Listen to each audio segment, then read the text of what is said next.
हमारी खास पेशकश सहज योग में आपका स्वागत है। मैं हूं आपके साथ नमिता सचदेव। दोस्तों, योग एक ऐसा अभ्यास जो आत्मा को परमात्मा से जोड़ता है। योग एक ऐसी परंपरा है जो आपको मुझसे और मुझको आपसे जोड़ने का काम करती है। हमारे साथ हमारे शो पर मौजूद हैं देश के जाने माने योग गुरु सुनील सिंह जी। उनका स्वागत करते हैं। सबसे पहले आपका बहुत बहुत स्वागत है। नमस्कार। तो इससे पहले कि हम योग अभ्यास की बात करें कि मधुमेह के लिए कौन से योग अभ्यास फायदेमंद हो सकते हैं, आपको बता दें कि हमारी बहुत प्यारी दोस्त सोनिया पाल इस वक्त हमारे साथ हैं, जो कि आपको इन योग अभ्यास को करके बताएंगे और जिनका अभ्यास करके आप जीवन से मधुमेह को दूर जरूर कर पाएंगे। मैं आपकी नजर से सबसे पहले जानना चाहूंगी, योग की महत्वता हमारे जीवन में क्या होती है?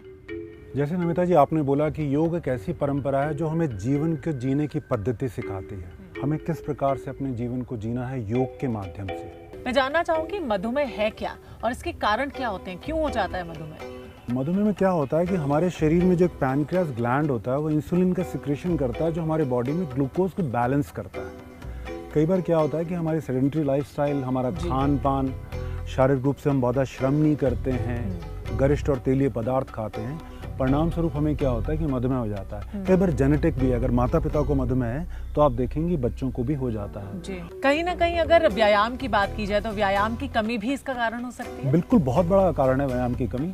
शारीरिक रूप से आप किसी भी तरह का व्यायाम अगर आप करते हैं तो आप देखेंगे कि अगर आपको डायबिटीज है तो वो कंट्रोल हो जाएगी, और अगर डायबिटीज नहीं है तो प्रिवेंटिव है, मतलब आप बच सकेंगे।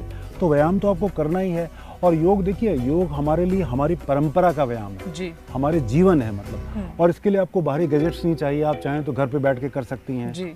और लाभ उठा सकती हैं। तो मधुमेह में योग एक बहुत बड़ी मतलब मैं उपचार कहूँगा। तो इससे पहले कि योग अभ्यास के बारे में जाने कि मधुमेह के लिए कौन सा योग अभ्यास लाभदायक साबित हो सकता है, एक और सवाल आपसे यहाँ पे करना चाहूंगी। जिस तरह से आपने कारणों की बात की, लेकिन जब हम अपना चेकअप कराने मान लीजिए जाते हैं अगर, तो वहां पर ये होता है कि 4 साल से 5 साल से आप ग्रसित है मधुमेह से, तो ये इस बीमारी का पता पहले क्यों नहीं चल पाता है? अचानक से क्यों लगता है? नहीं, देखिए अचानक नहीं, इस बीमारी के बहुत सारे लक्षण हैं। अगर आप जानना चाहेंगे, सबसे पहला लक्षण मैं कुछ आपको विस्तार पूर्वक बताना चाहूंगा। किसी भी व्यक्ति का अगर अकारण वेट का गिरना, यदि आपका निरंतर वेट गिर रहा है, पहला कारण तो ये। दूसरा, आप देखेंगे जिनको भी मधुमेह होती है उन लोगों को भूख बहुत लगती है, बहुत ज्यादा भूख लगेगी। अच्छा। तीसरा, आप देखेंगे उनके यूरिन, जहाँ पे भी वो लोग यूरिन पास करते हैं वहाँ पे चींटियों का लगना, वो भी बहुत बड़ा कारण होता है। उसके अलावा क्या देखेंगे आप, जिन लोगों को मधुमेह होती है उनकी आंखों के नीचे डार्क, यहाँ पे जो बिल्कुल डार्क हो जाता है। और पांचवा कारण होता है, जिन लोगों को मधुमेह होती है उन लोगों को स्किन डिजीज हो जाती है। जैसे स्किन की उनके दाने हो जाएंगे, बॉल्स हो जाएंगे, और जो फंगस हो जाता है, कई फंगस हो जाता है। स्किन के वुंड्स जो है वो हील नहीं करते हैं, जो उनके घाव होते हैं वो हील नहीं करते हैं। और सबसे बड़ा जो आप जानेंगी, कोई ऐसा रीजन नहीं है जिसके कारण आप फटी गई, आप बिल्कुल थकी हुई हैं, इसका मतलब है कहीं ना कहीं आप मधुमेह से ग्रसित हैं। जो मैंने कारण बताया, अगर इनमें 4 कारण मिल जाते हैं तो आप अपना टेस्ट करा लीजिए। तो आपने ये कारण बताया और आपने वार्निंग पॉइंट्स मैं कहूंगी बताए हैं कि अगर इस तरह के लक्षण आपको लग रहे हैं तो आपको मधुमेह का चेकअप जरूर कराना चाहिए। तो शुरुआत करते हैं पहले योगाभ्यास के साथ। सबसे पहले हम लोग करेंगे अपान मुद्रा। योग में जो मुद्राएं होती हैं, उन मुद्राओं को अगर आप 10 मिनट से लेकर 45 मिनट तक करते हैं तो काफ़ी हद तक आप देखेंगे कि बहुत सारी समस्याओं से आप मुक्त हो जाते हैं। इस श्रेणी में हम सबसे पहले करने जा रहे हैं अपान मुद्रा। इस मुद्रा को करने के लिए हमें क्या करना होता है, पद्मासन सुखासन में बैठ जाते हैं। जैसे सोनिया इस टाइम सुखासन में बैठी हुई हैं, इनके दोनों हाथ ज्ञान मुद्रा में हैं, लेकिन हम करने जा रहे हैं अपान मुद्रा।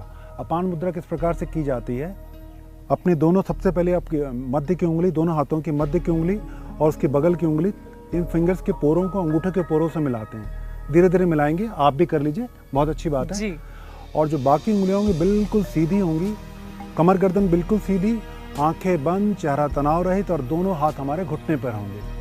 जैसा कि मैंने आपको बताया, इस मुद्रा को 5 मिनट से लेकर 45 मिनट तक अभ्यास करना चाहिए। जब भी हम इस मुद्रा का अभ्यास करते हैं, मन ही मन हम ये चिंतन करते हैं कि इस मुद्रा के अभ्यास से जो हमारा रोग है धीरे धीरे वो दूर हो रहा। इस मुद्रा को आप खाना खाने से पहले, खाना खाने के बाद, ऑफिस, घर, कहीं पर भी इसका अभ्यास कर सकते हैं।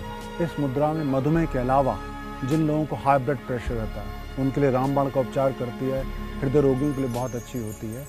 अगर आप किसी सर्द प्रदेश में अगर रहते हैं, अगर इस मुद्रा का अभ्यास करते हैं तो धीरे धीरे आपके शरीर में ऊर्जा बनना शुरू हो जाती है। अब सोनिया धीरे धीरे आंखें खोलिए और मुद्रा खोल दी है, दोनों हाथ ज्ञान मुद्रा में रख लीजिए। अच्छा, इसी के साथ ये भी जानना चाहूंगी कि क्या हर उम्र के लोग इसे कर सकते हैं?